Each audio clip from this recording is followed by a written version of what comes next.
Railway group D exam के previous year के important GK GS के महत्वपूर्ण प्रश्नों को देखेंगे। ये सभी प्रश्न रेलवे ग्रुप डी एग्जाम में पूछे गए प्रश्न हैं, इसलिए बेहद ही महत्वपूर्ण सारे प्रश्न हैं। वीडियो को शुरू से लेकर आखिरी तक जरूर देखिएगा, क्योंकि ये सारे प्रश्न ऐसे हैं जो बार बार रेलवे ग्रुप डी के एग्जाम में आपके पूछे गए हैं। तो अच्छे से सभी प्रश्नों को याद कर लीजिएगा और वीडियो पसंद आपको आए तो एक लाइक ज़रूर कीजिएगा। चलिए आइए एक एक करके शुरू करते हैं। रेलवे ट्रैक की चौड़ाई क्या होती है? सही जवाब इसका क्या है? तो रेलवे ट्रैक होती है, इसकी चौड़ाई क्या होती है? तो करेक्ट आंसर होगा ऑप्शन सी, 1.43 मीटर होती है रेलवे ट्रैक की चौड़ाई। यानी करेक्ट आंसर क्या होगा? तो ऑप्शन सी होगा। रेलवे इंजनों की मुख्य शक्ति का स्रोत क्या है? आपके ऑप्शंस हैं बिजली, डीजल, भाप, पेट्रोल। सही जवाब क्या है? तो रेलवे इंजनों की मुख्य शक्ति का जो स्रोत है वह आपका डीजल है। यानी राइट आंसर आपका ऑप्शन बी होगा। रेलवे इंजनों की मुख्य शक्ति का जो स्रोत होता है वह आपका डीजल होता है। रेलवे स्टेशन पर सिग्नल का क्या कार्य है? यात्री सेवाएं हैं, ट्रेन की गति को नियंत्रित करना, या सामान की लोडिंग, या ट्रैक का निरीक्षण। सही जवाब क्या है? तो रेलवे स्टेशन पर सिग्नल का जो कार्य होता है वह ट्रेन की गति को नियंत्रित करना होता है। यानी सही जवाब ऑप्शन बी होगा। रेलवे स्टेशन पर सिग्नल का कार्य जो होता है वह ट्रेन की गति को नियंत्रित करना होता है। भाप इंजन का आविष्कार किसने किया था? सही जवाब क्या होगा? तो भाप इंजन का जो आविष्कार है यह जेम्स वाट ने किया था, भाप इंजन का आविष्कार। यानी राइट आंसर आपका ऑप्शन ए होगा। भाप इंजन का आविष्कार जेम्स वाट ने किया। रेलवे का सिग्नल प्रणाली किसके द्वारा संचालित होती है? आपके ऑप्शंस हैं मानव, यांत्रिक उपकरण, इलेक्ट्रॉनिक उपकरण, या उपरोक्त सभी। राइट आंसर क्या होगा? तो रेलवे का जो सिग्नल प्रणाली है यह संचालित होता है उपरोक्त सभी के द्वारा। यानी मानव के द्वारा भी, यांत्रिक उपकरण के द्वारा भी, और इलेक्ट्रॉनिक उपकरण, इन तीनों के द्वारा रेलवे जो सिग्नल होता है वह संचालित होता है। यानी करेक्ट आंसर आपका ऑप्शन डी होगा। गाड़ी के डिब्बों को जोड़ने वाला उपकरण क्या कहलाता है? अगर आप लोगों को ये वीडियो पसंद आए तो एक लाइक ज़रूर कीजिएगा, और अगर आप इस चैनल पे नए होंगे तो सब्सक्राइब भी कर लीजिएगा। गाड़ी के डिब्बों को जोड़ने वाला जो उपकरण है क्या कहलाता है? तो सही जवाब है ऑप्शन डी, हुक। गाड़ी के जो दो डिब्बे होते हैं उनको जोड़ने वाला जो होता है वह आपका हुक होता है। हुक के द्वारा दो डिब्बे एक दूसरे से जुड़े होते हैं। यानी राइट आंसर ऑप्शन डी होगा। भारत में पहली रेल यात्रा कब हुई थी? करेक्ट आंसर क्या होगा? तो भारत में जो पहली रेल यात्रा चली थी वह 1853 में चली थी। 16 अप्रैल 1853 में चली थी आपका भारत में पहली रेल यात्रा। और कहाँ से कहाँ तक चली थी? तो आप लोग मुझे ये कमेंट करके बताइएगा कि जो भारत में पहली रेल यात्रा 1853 में चली थी वह कहाँ से कहाँ तक चली थी। आप लोग इसका कमेंट मुझे करके कमेंट बॉक्स में ज़रूर बताइएगा। रेलवे स्टेशन पर सूचना प्रणाली का क्या उद्देश्य है? ट्रेन की समय की जानकारी देना, यात्रियों को सुविधाएं देना, सामान की लोडिंग करना, या सुरक्षात्मक उपाय करना। सही इसका राइट आंसर क्या है? तो रेलवे स्टेशन पर सूचना प्रणाली का जो उद्देश्य होता है वह ट्रेन के समय की जानकारी देना होता है। यानी राइट आंसर आपका ऑप्शन ए होगा। रेलवे स्टेशन पर सूचना प्रणाली का उद्देश्य ट्रेन की समय की जानकारी देना होता है।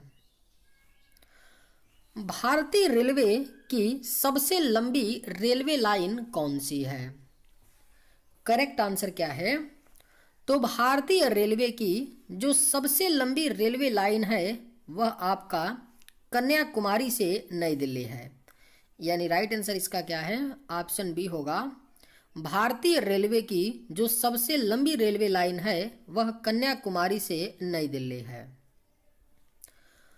भारतीय रेलवे में प्रयोग होने वाला मुख्य ट्रैक क्या है? करेक्ट आंसर क्या है? तो भारतीय रेलवे में जो प्रयोग होने वाला मुख्य ट्रैक है वह आपका मानक ट्रैक है। बेसिकली जो ट्रैक रेलवे ट्रैक होता है वह 4 प्रकार का होता है। कितने प्रकार का होता है? 4 प्रकार का होता है। तो जो भारतीय रेलवे में मुख्य रूप से प्रयोग होता है वह मानक ट्रैक होता है। यानी राइट आंसर आपका एक ऑप्शन ही होगा। इसको स्टैंडर्ड क्या बोलते हैं? स्टैंडर्ड गेज बोलते हैं। ठीक है, तो एक स्टैंडर्ड जो ट्रैक होता है उसको मानक ट्रैक बोलते हैं। भारतीय रेलवे में प्रयोग होने वाला जो मुख्य ट्रैक है वह आपका मानक ट्रैक है। यानी इसका करेक्ट आंसर क्या होगा? तो ऑप्शन ए हो जाएगा। रेलवे की प्रमुख सुरक्षा एजेंसी का नाम क्या है? राइट आंसर क्या है? तो रेलवे की जो प्रमुख सुरक्षा एजेंसी है उसका नाम जो है आपका आरपीएफ है। यानी राइट आंसर क्या है? ऑप्शन ए हो जाएगा। रेलवे की प्रमुख सुरक्षा एजेंसी का नाम क्या है? तो आरपीएफ है।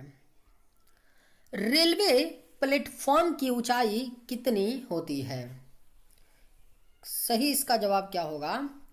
तो रेलवे प्लेटफॉर्म की जो ऊंचाई होती है वह 0.9 मीटर होती है। महत्वपूर्ण प्रश्न है, याद रखिएगा। रेलवे प्लेटफॉर्म की जो ऊंचाई होती है वह 0.9 मीटर होती है। कौन सा बफर रेलवे ट्रैक पर लगाया जाता है? सही जवाब क्या होगा? तो कौन सा बफर है जो रेलवे ट्रैक पर लगाया जाता है? तो आपका सही जवाब होगा सुरक्षा बफर। रेलवे ट्रैक पर सुरक्षा बफर लगाया जाता है। भारतीय रेलवे का मुख्यालय कहाँ है? करेक्ट आंसर क्या है इसका? तो भारतीय रेलवे का जो मुख्यालय है यह आपका नई दिल्ली में पड़ता है। भारतीय रेलवे का मुख्यालय, यानी राइट आंसर आपका ऑप्शन ए होगा। भारतीय रेलवे का मुख्यालय नई दिल्ली में स्थित है। ट्रेन के पहिए का व्यास कितना होता है? वेरी वेरी इंपॉर्टेंट क्वेश्चन है। कई बार ग्रुप डी में ये क्वेश्चन पूछा गया है, 1-2 बार नहीं, कई बार पूछा गया है, इसलिए पूछा जा सकता है फिर से। ट्रेन के पहिए का जो व्यास होता है, व्यास यानी डायमीटर, वह कितना होता है? तो 0.9 मीटर होता है। ट्रेन के पहिए का जो व्यास होता है वह 0.9 मीटर होता है। कौन सी प्रणाली रेलवे में गति की स्वचालित निगरानी करती है? करेक्ट आंसर क्या है? तो कौन सी प्रणाली है जो रेलवे में गति की स्वचालित निगरानी करती है? तो एटीसी सही जवाब होगा। एटीसी एटीसी एक प्रणाली है जो रेलवे में गति की स्वचालित निगरानी करती है। महत्वपूर्ण प्रश्न है, यानी सही जवाब होगा ऑप्शन बी हो जाएगा। एटीसी रेलवे में गति की स्वचालित निगरानी करती है। भारतीय रेलवे में इलेक्ट्रॉनिक इंजन का आविष्कार किसने किया? राइट आंसर क्या है? तो भारतीय रेलवे में इलेक्ट्रॉनिक इंजन का जो आविष्कार है यह वोल्टा ने किया था। भारतीय रेलवे में इलेक्ट्रॉनिक इंजन का आविष्कार। ट्रेन की गति को नियंत्रित करने वाली प्रणाली क्या कहलाती है? अगर आप लोगों को ये वीडियो पसंद आए तो एक लाइक ज़रूर कीजिएगा, और अगर आप इस चैनल पर नए होंगे तो सब्सक्राइब भी ज़रूर कीजिएगा। ट्रेन की गति को नियंत्रित करने वाली जो प्रणाली है वह क्या कहलाती है? तो सही इसका आंसर होगा ब्रेक प्रणाली। यानी करेक्ट आंसर ऑप्शन ए है। ट्रेन की गति को नियंत्रित करने वाली जो प्रणाली है वह ब्रेक प्रणाली कहलाती है। किस रेल ट्रैक का उपयोग उच्च गति वाली ट्रेनों के लिए किया जाता है? राइट आंसर क्या होगा? तो किस रेल ट्रैक का उपयोग उच्च गति वाली ट्रेनों के लिए किया जाता है? तो सही जवाब होगा उच्च गति ट्रैक। उच्च गति ट्रैक का प्रयोग उच्च गति वाली ट्रेनों के लिए किया जाता है। रेलवे सुरक्षा का मुख्य उद्देश्य क्या है? यात्री सुविधाएं, दुर्घटनाओं को रोकना, समय की पाबंदी या सामान की सुरक्षा। सही इसका आंसर क्या है? तो रेलवे सुरक्षा का जो मुख्य उद्देश्य है वह आपका है दुर्घटनाओं को रोकना, यानी राइट आंसर ऑप्शन बी होगा। रेलवे सुरक्षा का मुख्य उद्देश्य दुर्घटनाओं को रोकना है।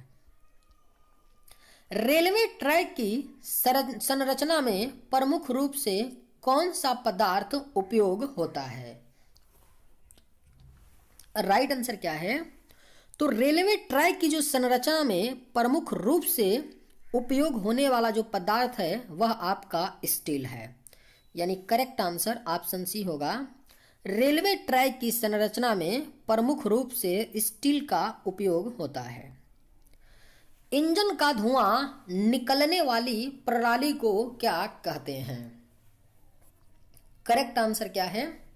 तो इंजन का धुआं निकलने वाली जो प्रणाली है उसको एग्जॉस्ट प्रणाली कहते हैं, यानी सही जवाब होगा ऑप्शन ए होगा।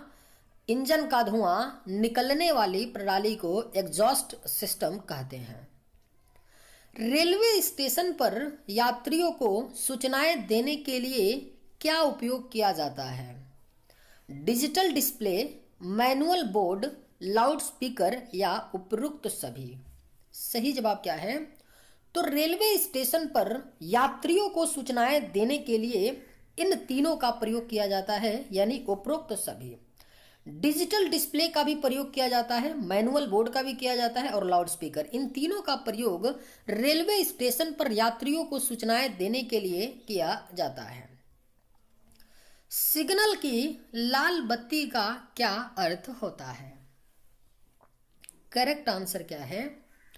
तो सिग्नल की लाल बत्ती का जो अर्थ होता है वह रुकना होता है, यानी राइट आंसर ऑप्शन बी होगा। सिग्नल की लाल बत्ती का अर्थ रुकना होता है। भारतीय रेलवे का उद्देश्य क्या है? यात्री सेवाएं हैं, माल परिवहन है, दोनों ए और बी या कृषि विकास है। सही जवाब क्या है?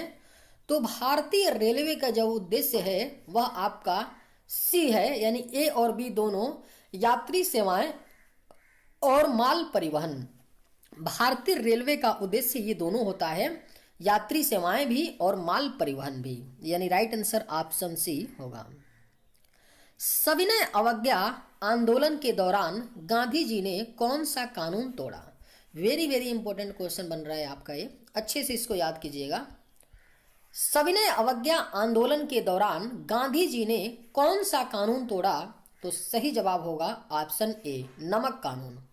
सविनय अवज्ञा आंदोलन के दौरान गांधी जी ने नमक कानून को तोड़ा। गांधी इरविन समझौता कब हुआ था? सही जवाब क्या है? तो गांधी इरविन जो समझौता है यह आपका सन 1931 में हुआ था, गांधी इरविन समझौता, यानी करेक्ट आंसर ऑप्शन सी होगा। गांधी इरविन समझौता 1931 में हुआ था। गांधी जी ने हरिजन पत्रिका की शुरुआत कब की? सही जवाब क्या है? तो गांधी जी ने हरिजन पत्रिका की जो शुरुआत है यह 1933 में की थी। गांधी जी ने हरिजन पत्रिका की शुरुआत। गांधी जी ने किस आंदोलन को भूल माना? असहयोग आंदोलन, सविनय अवज्ञा आंदोलन, भारत छोड़ो आंदोलन या खिलाफत आंदोलन को। गांधी जी ने किस आंदोलन को भूल माना था? तो करेक्ट आंसर होगा ऑप्शन ए, गांधी जी ने असहयोग आंदोलन को भूल माना, यानी राइट आंसर आपका ऑप्शन ए होगा। महात्मा गांधी ने अपना पहला उपवास किस आंदोलन के दौरान रखा? करेक्ट आंसर क्या है? तो महात्मा गांधी ने अपना पहला उपवास जो है अहमदाबाद मिल हड़ताल आंदोलन के दौरान रखा था। आज के वीडियो में हम लोगों ने 30 इंपॉर्टेंट प्रश्नों को देखा। ये सभी प्रश्न बेहद ही महत्वपूर्ण होने वाले हैं आपके ग्रुप डी एग्जाम के लिए। वीडियो पसंद आया हो तो एक लाइक भी कीजिएगा और सब्सक्राइब भी कर लीजिएगा।